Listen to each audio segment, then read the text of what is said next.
Braxton, welcome to the show.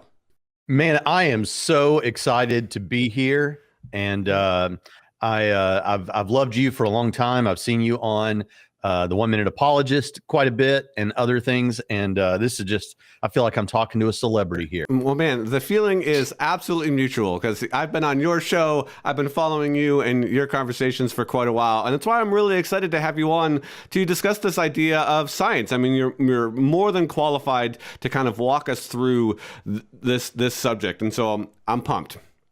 Well, I appreciate that. I always say about anything that's a science heavy topic, I'm not actually qualified to talk too much about the science.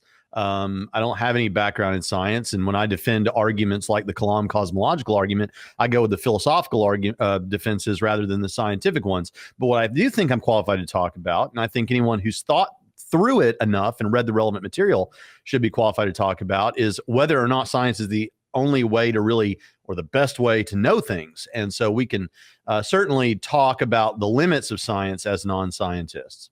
Well, yeah, and let's kind of kick that off right there, because I think as someone that was, raised in a Christian home, that read the Bible, that was taught that the Bible is teaching very much true things, we start to kind of really doubt some of these things when we get into university, when we start to go to college, when we just maybe get out into our own space, kind of out from underneath our parents, and start realizing that science has a lot to offer, and it seems to be demonized in lots of corners in the church. And so I think just kind of answering right off the bat, is science and its methodologies the only way to know things about reality, kind of the inverse of maybe the Bible being the only way to know things about reality? Let's kind of deal with these extremes here for a second. Yeah. So first of all, it is really sad that church people come out thinking of the guys in the lab coats and the women in the lab coats as the enemy or something. You mentioned something like that in the build up to this, and that certainly is a sad thing that happens. This warfare mentality that exists among some believers in science is not, I don't think that needs to be most believers. There are very specific groups that take a very particular reading of, say, Genesis 1, who find themselves in conflict with science. And of course, I'm sure that most Christians would disagree with some things, but the idea that that's the enemy, that's a problem. We don't need to have that. That doesn't need to be there. Now, there are devils in lab coats, and just as we're finding out now more and more all the time, there are devils among the police. There are devils among the academia. Right. It happens everywhere. Yeah. So there are some bad people out there who I think bad people intellectually, in the sense that they try to push science further than I think it goes. But at the same time, we shouldn't have that fear. So what are some ways that we can know things? Well, the investigations that we do in natural science, that is a way that we can gain knowledge and come to know things. That is certainly true. It is a good way. It is a great way. I'll say what many atheists have said. Every time I use my phone, I'm a beneficiary of science. Every time I take a medication, this software that we're using right now, my colleague Jonathan Pritchard would say, no, that's engineers, and engineers have much more usefulness in this. But no, I thank God for the science that stands behind all these things. But what about history? What about our personal experience of things? I mean, on a certain level, and of course, one of the fundamental problems with thinking that science is the best way to gain knowledge, or the only way to gain knowledge, is that your own personal experience, even your intake of the results of experiments and things like that, you're taking in through your sensory perception, and you're forming beliefs about the natural world and what you think you can claim to know on the basis of your personal experience. So even when you're doing science, it's still mediated by your personal experience. And if you think, well, yeah, but then I could get 10 scientists together and we could do a peer-reviewed journal and we could figure it all out. I think that works on my setup, but on the setup that says science is the only way to know things, or the best way to get to things, it's really problematic, because your personal experience mediates your intake of that stuff. And those 10 other guys that you had looked through it, your personal experience adjudicates between their reactions too. Yeah. So you can't really get away with this. And but there is we are in a culture right now that is so heavy on science as the way. This is even taken on board as sort of a cultural affectation that people don't even realize they're taking on board. Right. You find even soft sciences, or you find things like history or psychology or other sorts of fields, really trying to look as much like physics as they can, because they want to trade on that currency too, even though they may all be unbelievers in that realm. So it just speaks to the level to which our culture in the West has adapted to this idea that the lab coast priesthood, and maybe that's the kind of terminology that can make you think of them as all devils, as you put it. Think. Yep. But the idea that they are the clergy of our day and they should be listened to on all things, and if they can't speak something from within their discipline, then we shouldn't speak about it. That's just nonsense. Well, so you've opened up a number of great avenues that we could go there. I think one of the things that I'd like to talk about here is the dogmaticness, or at least the perceived dogmaticness of religion, of Christianity, and the kind of open hand by which science seems to hold things. And those are often put in conflict and saying, well, Christianity is going to say that they have these, hardline truths. But science is really saying, well, we're kind of investigating things. We're continuing to look at the world. And isn't that a more humble way to approach the investigation of reality? How would you respond to something like that?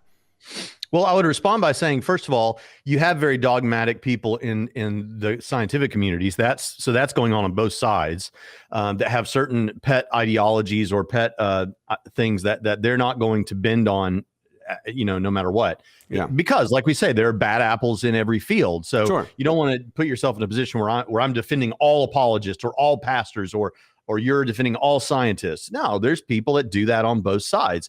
Now, stepping back from those kind of people on both sides who do that, as a Christian, as Christians, you and I, let's say, we have heard the arguments for the resurrection, for the existence of God. We have not only done that, but we have experienced living in a community of faith in our local churches. We've seen answered prayers. We feel that we genuinely, I won't even say we feel, although feeling is a part of it. We should be afraid of that. But we think that we have had experiences personally with the one true God. Now, what that means is there are certain things that, based on just what we have experienced and what we think works in terms of the evidence and the arguments, we are in a place where it's going to be very difficult to get us to doubt certain beliefs like God's existence or like the resurrection of Jesus. Yeah. It's going to be very difficult. But the other things, like, is Calvinism true? Or what's your end times understanding? Or how do you interpret Genesis 1? Or what about women in ministry? Or what about the miraculous sign gifts? These are all things that, just like anyone in the natural sciences, we're willing to say, no, come on. We can look into this more and change our views. And that, of course, has happened directly with science, with certain people who have said, I'm hearing what science says, and I don't want to try to say science is the arbiter of what God's word has to say. But at the same time, now that I'm looking at God's word with a fresh way of seeing things, I'm seeing that maybe what I thought was there all along isn't exactly there. Maybe there's a different genre or whatever. And so we look at the book of nature and the book of scripture, and we make changes on both sides to understand exactly what's going on. We're doing the same thing as Christians that the scientist is doing. Yeah, we have certain things. You can call them dogmatic if you want. I'm okay with that. I'm very dogmatic about God's existence and the resurrection. But the other things aside from that, we can, that are not fundamentals to our faith, we can be wrong. And that's all they're doing. They have certain doctrines they're not about to change. So yeah, that's kind of how I think that's a really great point. I do want to talk about miracles, but before we do, I just want to point out and kind of maybe put a little bow on what you were just saying there. Even scientific revolutions take a long time. Shifts in underlying philosophies of the way that reality is structured take a long time. I mean, one or even, maybe 10 or 50 or 100 experiments wouldn't necessarily overturn some of the underlying philosophies of reality. I mean, we think back to people like, Einstein, and his theories of general relativity and whatnot, those were unique in his time, and they were not adopted overnight. I mean, it's become something that we're relying on and that we're using as a framework in science today. And I say we just as humanity. But that's not something that changed overnight. Einstein didn't come up with the theory of general relativity and everyone just adopted it. There was large pushback. And you've done a lot of work on that, particularly in things like Big Bang cosmology. There were several different steady state theories, several different ways that the universe was thought to exist, particularly did it have a beginning? Was it always around? What did that look like? That didn't take on, that weren't adopted overnight, but now it's generally accepted. So yeah, and quantum mechanics is another one. But to really catch what we're saying right here, think about this. So the criticism is you guys are so committed to your God belief and the resurrection, let's say, that you'll never change. You're not open to being wrong. Okay, let's first of all, I'm willing to grant to a certain degree that there may be some truth in that. Not that it's impossible to get me to change my mind, but it's very unlikely. I've seen a lot of the stuff that's considered evidence. It's very unlikely at this point that you're going to change my mind. Ask yourself, what do you think the chances are that the biologists are going to change their mind about evolution? Right. Now, you might say, well, they changed their mind about evolution because there's different ways of viewing evolution and blah, blah, blah. Okay, fine. But the major idea of natural selection, common ancestry, abiogenesis, the whole thing from start to finish, what do you think the chances are they're going to change their mind about that? I don't think the chances are very good. Right. And I think it would take a heck of a lot of evidence. Can we say they're dogmatic about it? Well, they wouldn't say they're dogmatic if you're including in the definition of dogmatic that they just came up with this by faith or something. They would say, no, it's built on good evidence. But yeah, it's going to be really hard to change our mind. That's how I feel about God.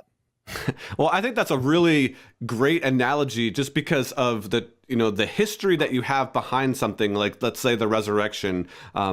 You have a lot longer of a period of time of evidence and ways that it could be overturned and things that, could push against it than you do something like Darwin's evolution. I mean, you have 150 years as Darwin was the major proponent of kind of pushing that idea forward. And you have 2,000 years, let's say, of evidences. So I think that makes sense. But that leads us to kind of this next topic of miracles. And I think there are, two, kind of tandem miracles that we can talk about. There's lots that we can talk about, but one of them is the resurrection of Jesus. And, you have debated Matt Dillahunty. People that are probably on this journey might be familiar with some of Dillahunty's views. But even that, he's saying, look, in the realm of history, miracles can't necessarily be part of the equation. So do we have to throw the idea of miracles out as a scientist? And then what are we left with if we're coming at this, Christianity thing from a scientific worldview? What do we do with the miracles, I guess? So there's a couple of problems here. First of all, what is natural science, which is what we're talking about here? What are they trying to accomplish? Well, they're trying to study the natural universe, right? Yeah. So that's going to be an important thing to keep in mind when we think about the limits of science and what it can actually speak to. So if God exists sans the physical universe, can you get access to God scientifically? Well, you might be able to get indirect sort of inferences, like this is what we do in design arguments, teleological arguments, right? Yeah. We look at what's the nature of our universe, what are the chances it would be life permitting, stuff like that. And then we say, okay, what are the chances this would have happened on its own or by necessity or whatever else? And then we say from that, it seems like there's a mind behind this. Same with abiogenesis. We're going to go first life. It's an arrangement of characters. However you want to describe these, people debate it, but in the literature, it's referred to as a code. It's referred to as an alphabet or something. Mm-hmm. And there's a copying and translation thing and all that. Well, I know where information comes from. I can point something in our environment today that does that. There's only really one thing that produces complex information, and that's a mind. So I can make an inference from science, but beyond stuff like that, science can't really get at God. So what we expect, and this is more to your question, so what we expect the people doing science, even Christians doing science, is for them to go in there and do what's called methodological naturalism. Methodological naturalism doesn't mean you believe naturalism is true or that matter is all there is. It doesn't mean you're not a Christian. It doesn't mean you don't believe in God. It just means you're not asked to investigate with those utensils during your work as a scientist. Especially in the natural sciences. So put that aside for a second. Now go as far with this as you can just on natural science. That's methodological naturalism. Yeah. And there's a reason that in the debate with Matt Dillahunty in 2017 that Mike Licona did, Mike Licona said, you guys are using methodological naturalism as a safe space to hide from the evidence for God. Yeah. Because what they're doing is offloading it onto a metaphysical naturalism. Okay. Metaphysical naturalism would be the belief. It's not just what I do for my day job. This is actually what I believe about the nature of reality. Matter is all there is, nature, blah, blah, blah. So that's an important difference, I think, there that kind of helps get to the bottom of this. Yeah, I was listening to a conversation that was recorded recently with Dr. Graham Oppy, who's, philosopher in Australia, very highly regarded, but also an atheist, and he would put himself in the category of naturalist. And I think from the conversation that he was having, he would put himself in that metaphysical kind of naturalist position. And he was in a conversation with Dr. Tim McGrew, who's a Christian philosopher, and they were kind of discussing some of the differences where it's like, we're not debating on whether or not nature exists. We're debating on whether or not nature is the only thing that exists, and that explanatory power and the explanatory scope of nature alone to be able to answer all of these different questions. And you've already alluded to some of those. So I think that's really helpful. But, to put it, so in the book, Philosophical Foundations for a Christian Worldview by William Lane Craig and J.P. Moreland, this is a big textbook. It's a challenging book, but it's something that I think every Christian interested in this stuff should have. And they say on page 39, our understanding of philosophy will be enhanced if we observe that philosophy often functions as a second-order discipline. For example, biology is a first-order discipline that studies living organisms, but philosophy is a second-order discipline that studies biology. In general, it is possible to have a philosophy of X, where X can be any discipline whatsoever. For example, law, mathematics, education, science, government, medicine, history, and literature. When philosophers examine other disciplines to form a philosophy of that field, they ask normative questions about that discipline. So think about these questions and think about whether or not these are biological questions or philosophical questions that are important to doing biology. So here are some of the questions. Is there an external world that is knowable? And if so, how does one know it? What is life, and how does it differ from non-life? How should someone form, test, and use scientific theories and laws? Is it morally permissible to experiment on living things? When biologists talk about information in DNA, how should we understand this talk? How does the biological notion of being a member of the kind Homo sapiens relate to the theological notion of being made in the image of God, or to the metaphysical notion of being a person with legal moral rights? See, even if you don't believe in God, being a person with legal moral rights is something secularists are concerned about. Yeah. These are a list of topics that are very important to understanding what we're doing in biology. In fact, when you're talking about what tests and things work, that you got to know that to do biology. Right. But biology is this first order thing, and philosophy is this second order thing that hovers above it and makes sense of it. And another thing to point out about this that's very important for our whole discussion today is I think philosophy is a self-referential discipline. And what we mean by that is it will check itself. It will do its own epistemology. How do we know things? What are we doing with philosophy?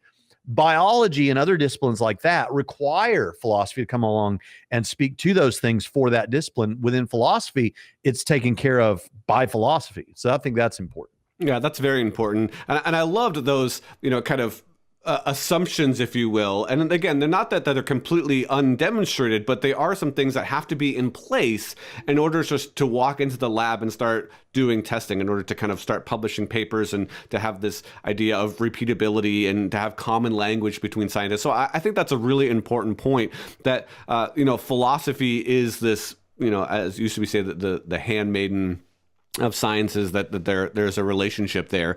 Let's kind of end with a little bit of talking about the scriptures in this sense, where there's a friend of the channel who's talked to me before on different social media platforms that said something along the lines of, and again, I won't use his name, but said something along the lines of, when we look at science and we kind of trace back the biology of things, we're not going to get to an Adam and Eve. We're not going to get to a single pair of people. The population has never been that small. So that means that the Genesis story, by implication, probably didn't happen. That means the fall, it didn't happen. There's all of these, there's all this death, and there's this long time before the fall happened. So then that really starts to call into question Jesus's death and resurrection, at least the need for any of that thing. How, you don't have to parse out all of that, but how should we think about just that mentality of starting with the science says that Adam and Eve probably didn't exist, therefore the fall's not probable, therefore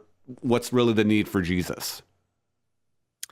Yeah. So first of all, let me just say that anyone who says that it's impossible to get back to a literal Adam and Eve will have to deal with the work being done by Josh Swamidass at Peaceful Science, and as well as William Lane Craig. By the way, they differ on where to put the historical Adam. Yeah. They believe in a historical Adam and Eve, and they believe in all of the science that's accepted about this and everything. Swamidass and Craig seem to affirm some sort of evolution, some sort of what do they call it? Progressive creationism type thing. Like a common descent model. Yeah, so they're not denying that. And Swamidass actually, if I understand correctly, believes that you can read Genesis 1 literally and still come away with his view. The difference is, so there's no question. My understanding is it's not that difficult to actually have a genealogical Adam and Eve. The difference is, do you have a genetic Adam and Eve? And the idea there is you are connected to more people genealogically than you are genetically. Right. You have family members that are not genetically connected to you, but you're connected in some way. Yeah. And is that all that's necessary? That's a big part of this discussion. If that's all that's necessary, is that we're talking about a genealogical Adam and Eve, and I could be butchering part of this, but I don't think so. There's great discussion between Swamidass and IP, Inspiring Philosophy, on Capturing Christianity's channel from last year sometime, about a year ago, a little over a year ago. And it was fantastic for all this. I encourage you to check that out. But actually, we can get back to that, Adam. The idea is, where do you then put Adam to best get that result? Do you put it in the, let's say, 6,000 to 10,000 years ago that young earth creationists say? That's what Swamidass says. So he would have Adam and Eve there, but then he would have the creation narrative and all those kind of things. He would still believe in progressive creation, all that kind of thing, evolution, the whole deal. Craig would too, but Craig would put it further back. And there are reasons for doing that. And there's pros and cons to doing both of those things. But first of all, someone would have to deal with that. Secondly, someone would have to present and defend the notion, interestingly, the theological idea of original sin as held by Augustine. Because it may be that I don't hold an Augustinian understanding of original sin. And in fact, I don't. I hold, and this could be controversial to some people. I don't know why it should be. I know tons of Southern Baptists who believe this. Pretty much everyone in the traditionalist movement of Southern Baptists affirms this. So that's pretty safe if you're wanting a good, like, safe, homegrown denominational position. But the idea is, did we inherit original guilt, and do we inherit a sinful nature and a guilt nature? Or did we just inherit a sinful nature? And if so, what do we mean by that? Right. So I'm not Baptist technically anymore, I guess, because I'm not attending a Baptist church right now, but I'm still Baptist for the most part. And the Baptist Faith and Message from 2000, which is the statement of faith of Baptist, says what we inherited from Adam was a nature and environment inclined toward sin. I believe that 100%. I got a nature and environment inclined toward sin. What I don't think I inherited from Adam is a guilt nature, born automatically guilty of Adam's sin before I can even speak or think. That is a classically held position of the church because of Augustine. Yeah. But for me, my position is that we have a sin nature, but I'm guilty for my own sins. So why Jesus on the cross? Well, there's a lot we could say about that theologically, but we can't say less than he died for my sins. Not and everyone's going to do enough sinning on their own, right? So why did Jesus need to die? Well, because you sinned, person presenting this. Yes. So that's kind of, that would still be my answer to this question, I think. Well, I think that's fantastic. And I think that's a great place to kind of, start wrapping this conversation up. So Braxton, thank you so much for your insight here. Thank you for bringing clarity to some of these issues and just your channel and all that you have presented over the years. And thanks for coming on. I really appreciate it. Well, that means a lot to me. I've really enjoyed the discussion. One thing that always should be said is that you can't really talk about this without saying this. This is like the introductory apologetics thing to say about this topic.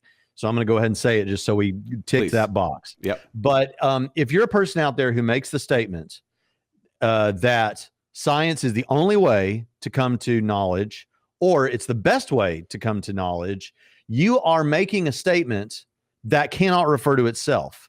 In other words, the belief you hold, the knowledge claim that you are saying you have, that science is the best way to get to knowledge or the only way to get to knowledge, cannot be supported by science. And yet you're saying science is the only way to get that kind of knowledge, but yet, or the best way, but yet science cannot support that claim itself, which goes back to the first order versus second order disciplines again. But I just wanted to point that out. No, that's fantastic, and I appreciate that clarity there at the end, that summation. If this is something that you have struggled with, just that struggle between science and Christianity and the Bible, I hope the conversation that Braxton and I had helped give you a little bit more detail about that. He mentioned some different resources, William Lane Craig, Joshua Swamidass, and several others that I think you'd be interested in checking out if you're in this process and you're scratching your head saying, man, I'm not sure I hold to a biblical worldview because of what's going on in science. And so I challenge you to do a little bit more of the research that Braxton was talking about with some of those other scholars.